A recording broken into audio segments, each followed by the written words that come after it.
और हज़रत ज़ैद बिन अरकम रज़ी अल्लाह ताला अन्हु से मरवी रिवायत जो सही मुस्लिम में है उससे इस्तिशाद करूँगा इस मफ़हूम को। वो फरमाते हैं कि आका करीम ने इरशाद फरमाया, आना तारिकुन फ़ीकुम मुस्तक़लैन, मैं तुम्हारे अंदर दो भारी चीज़ें छोड़ के जा रहा हूँ। तुम्हें लावारिस नहीं छोड़ के जा रहा कि तुम मेरे बाद खुश्क पत्तों की तरह जो है वो इस तरह उड़ते फिरो और तुम्हारा कोई पुरसान हाल ना हो। मैंने तिनका तिनका करके उम्मत जोड़ी है और इनको यूं ही छोड़ के नहीं जा रहा। मैं तुम्हें लावारिस नहीं छोड़ के जा रहा। आना तारिकुन फ़ीकुम मुस्तक़लैन, तुम्हारे अंदर दो भारी चीज़ें छोड़ के जा रहा हूँ। सिकल से सकलैन, दो भारी चीज़ें। अल्लाह अकबर। और फरमाया कि इनमें से दोनों एक दूसरे से अहमियत की हामिल हैं। उनमें से पहली चीज़ किताबुल्लाह, अल्लाह की किताब, फ़ीहिल हुदा वन नूर फ़ख़ुज़ू बिकिताबिल्लाह वस्तमसिकू बिही।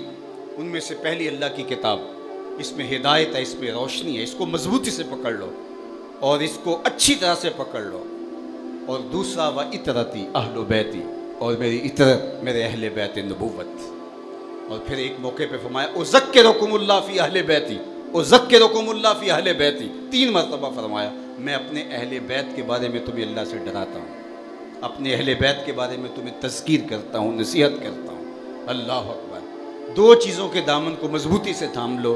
लन तदिल्लु बादी, तुम मेरे बाद कभी भी गुमराह नहीं हो। और अगर मज़मून को आगे बढ़ाऊँ तो हज़रत ज़ैद बिन अरकम से ही मरवी है, फरमाया कि इन 2 चीज़ों को मजबूती से पकड़ लो, कभी गुमराह नहीं होगे।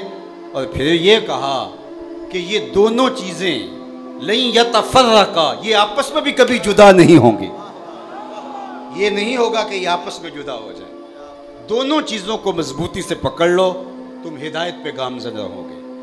और उनमें से दोनों ही अहमियत की हामिल है, एक कुरान और दूसरी मेरी इतरत, मेरे अहले बैत नबूवत।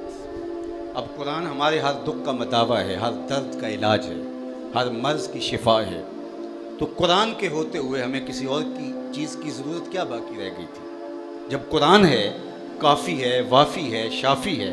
फ़बिअय्यि हदीसिन बादहु युमिनून, ये पैगाम आखिरी है, इसके होते हुए क्या ज़रूरत थी कि अहले बैत के दामन को भी पकड़े। हज़रत जुनैद बगदादी अलैहि रहमा ने अपने एक मुरीद को संदूक दिया, कहा बेटा इसको ले जाओ और दरियाए दजला में फेंक आओ और देखना, पलट कर नहीं देखना, इसको खोल कर नहीं देखना कि इसके अंदर क्या है। कामिल मुरीद वही होता है जो शेख के राज की हिफाजत करे। संदूक सर पे उठाया, दजला किनारे पहुंचा, जूं ही फेंका तो क्या देखा कि पानी ने राहें कुशादा कर दी, आगोश मोहब्बत में उस संदूक को समेटा।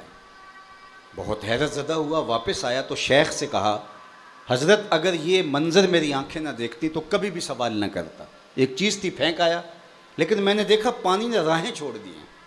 तो वो क्या चीज़ थी जिसके लिए पानी ने राहें छोड़ दी? और अगर कोई वो ऐसी शय थी तो आपने फेंकवाई क्यों है? ये एक मसला बन गया मेरे लिए। इतनी मुकद्दस चीज़ के पानी ने राहें छोड़ दी, और अगर इतनी मुकद्दस थी तो आपने उसको फेंकवाया क्यों? फरमाया बेटा तुमने मंजर ही ऐसा देखा है, जब तक रात से पर्दा नहीं उठाऊंगा तुम्हें करार नहीं मिलेगा। सुनो, मैंने तसव्वुफ़ के असरार व रमूज़ और गवामस पर एक किताब लिखी थी, 12 साल की मेहनत शाखा से। फिर 12 साल उसकी नोक पलक संवारता रहा कि उसका कोई जुमला शरीयत के मिजाज से मुतसादिम ना हो। फिर 12 साल मैं सोचता रहा इस किताब को लोगों तक पहुंचाऊं कि ना पहुंचाऊं। आज 36 बरस गुजरने के बाद मैंने सोचा है कुरान के होते हुए लोगों को जुनैद बगदादी की किसी किताब की ज़रूरत नहीं है। ये वो मेरी 36 साल की कमाई है जो तुम दरिया में फेंक आए। कुरान इतना ज़रूरी, इतना अहम, इतना काफ़ी, इतना वाफ़ी, इतना शाफ़ी, हर दुख का मदावा, हर दर्द का इलाज, हर मुसीबत में काम आने वाला जब कुरान दे गए तो अब क्या ज़रूरत थी कि अहले बैत नबूवत के दामन को थामने की? तो इस मज़मून को समझने के लिए फिर आपको थोड़ा सा फिर पीछे आना पड़ेगा कि एक होती है थ्योरी और एक होता है उसका प्रैक्टिकल। एक होता है इल्म, एक होती है उसकी अमली मश्क। अगर इस्लाम की थ्योरी देखनी है तो कुरान मौजूद है, अगर प्रैक्टिकल देखना है तो करबला के तपते हुए रेगजार में हुसैन इब्न अली का किरदार मौजूद।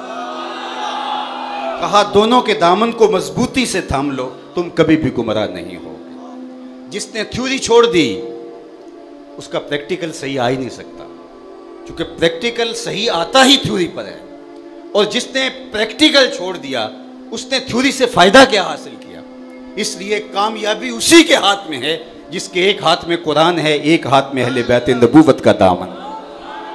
अब यहाँ रुक के एक और जुमला कहना चाहूँगा, और वो ये कि अल्लाह के महबूब ने तो कहा था लन तदिल्लु बादी अबदा, तुम मेरे बाद गुमराह नहीं होगे। इस किताब को अगर थामे रखोगे तो मेरे बाद तुम कभी गुमराह नहीं होगे। तो हम 72-73 ग्रोहों में बट गए। मेरे हुजूर ने तो कहा था लन तदिल्लु। उलमा से पूछिए, तलबा भी मौजूद हैं, हरफ नासिब जब मुजारिया पे दाखिल हो तो मुस्तकबिल की अबदी नफ़ी होती है। तो लन तदिल्लु का फ़इल्लम तफ़अलू वलन तफ़अलू, अगर तुम नहीं ला सके तो कभी भी नहीं ला सकोगे। लन तदिल्लु, तुम कभी भी गुमराह नहीं होगे। और यहाँ 70-72 ग्रोहों में उम्मत बट गई, टुकड़े टुकड़े हो गई, दस्तों गिरेबां हैं। जबकि हुजूर ने कहा था लन तदिल्लु, तो साहिब बटी क्यों फिर? तो हुजूर ने एक शर्त लगाई थी, इन दोनों के दामन को पकड़े रखोगे तो गुमराह नहीं होगे। गुमराही तब होगी जब किसी एक के दामन को छोड़ोगे। अगर कुरान को छोड़ दोगे फिर भी गुमराह हो जाओगे, अगर अहले बैत के दामन को छोड़ दोगे तो फिर भी गुमराह हो जाओगे। थ्योरी छुटी तो फिर भी गुमराही, प्रैक्टिकल छुटा फिर भी गुमराही। तुम्हारे एक हाथ में कुरान होना चाहिए, एक हाथ में अहले बैत नबूवत का दामन।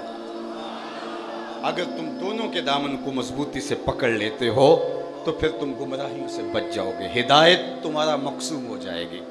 अल्लाह अकबर। तो अहले बैत के दामन को पकड़ करके, कुरान की फ़िक्र को थाम करके जब हम आगे बढ़ते हैं तो रास्ते बनते चले जाते हैं। लेकिन जब हमारी फ़िक्र, हमारी सोच, हमारी ख्वाहिशात के ताबे हो जाती है और हम किसी एक चीज़ का इख्तियार करते हैं तो फिर नतीजा गुमराही है। हम कुरान की दुहाई देते रहें और अहले बैत का नाम भी हमारी तबीयत पे बोझ बन जाए तो फिर गुमराही हमारा मुकद्दर हो जाएगी। और अगर हम अहले बैत का नाम लें और कुरान हमारी अफ़कार में ना हो, हमारी ज़िंदगी में ना हो, हमारे नज़रियात में ना हो, हमारे तर्ज़ मुआशरत में ना हो, तो फिर जो है सवाए हमारी एक खाली अकीदत की और कुछ बाकी नहीं बचेगा और गुमराही हमारा मुकद्दर बन जाएगी। इसी तरह अहले बैत और असहाब पैगंबर, इन दोनों के दामन को थामने की हमें तलकीन की गई। अहले सुन्नत का है बेड़ा पार, असहाब रसूल नज्म है और नाव है इतरत रसूलुल्लाह की।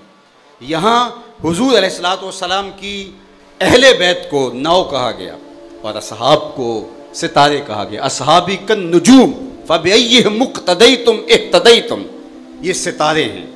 अल्लाह अकबर। आजकल वो दुनिया चलती स्टार्स के पीछे चलती है, स्टार्स के पीछे जाती है। हुजूर ने फरमाया तुम्हारे लिए जो मैं स्टार्स मुकर्रर करके जा रहा हूँ वो किसी हॉलीवुड और बॉलीवुड के गंदे सितारे नहीं हैं, वो मिशकाते नबूवत से फूटने वाले, नूर से रोशन होने वाले अबू बकर उमर हैं, उस्मान और अली हैं।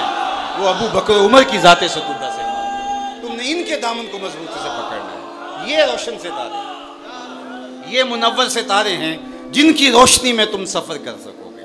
और दूसरी जानब अल्लाह अकबर, ये बात हज़रत अबू ज़र ग़फ़ारी बयान करते हैं, वह हुवा आख़िज़ुम बिबाबिल काबा, काबे के दरवाजे को पकड़ के ये हदीस बयान करते हैं।